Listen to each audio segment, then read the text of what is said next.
So I'm going to say something that goes against all that you've heard, all that you've read, all that you think about, and all that you have seen. And that is, stop trying to be successful. It's not about success. It's about fulfillment. Now look at the person on the other side and say, I want to be fulfilled. Stop trying to be successful. See, like I said, I want you to help you discover your purpose. It's not that I don't want you to be successful, but I want you to be fulfilled first. And here's the reason why. You could be successful, but not be fulfilled. And this is how society defines or looks at success. They look at the money, the payroll, they look at the power, they look at the position, and they look at the prestige. But there are individuals who have some of those or all of those, but are still not fulfilled.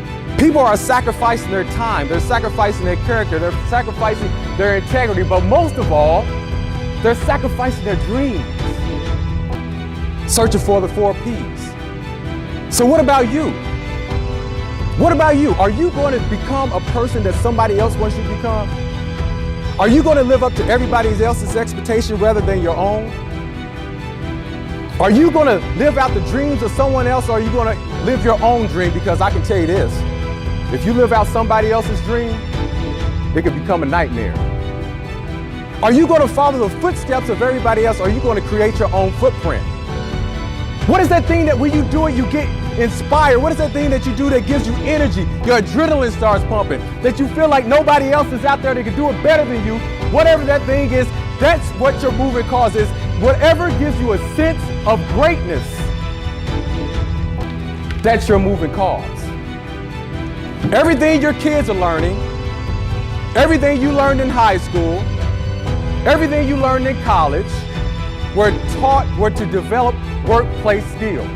I know that for a fact. Everything was taught to develop workplace skills. So you can take your skills, give it to an organization who needs them, so you can perform. But the unfortunate thing about this is, you're not priority number 1. What you think about, you become.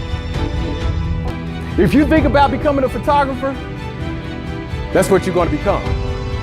If you think about becoming a politician, that's what you're going to become. If you think about being a public speaker, that's what you're going to become. If you think about becoming an educator, that's what you're going to become. What you think about, you become. I think about this all the time. So what's your movement cause? What are you thinking about? What do you think about when you go to bed at night? What do you think about when you wake up in the morning? What are you daydreaming about? What are you telling your friends about? To let you know I know what I'm talking about, look in the definition. Find out what the definition of fulfilled says. It says the belief that a person's natural abilities and talents are being fully utilized.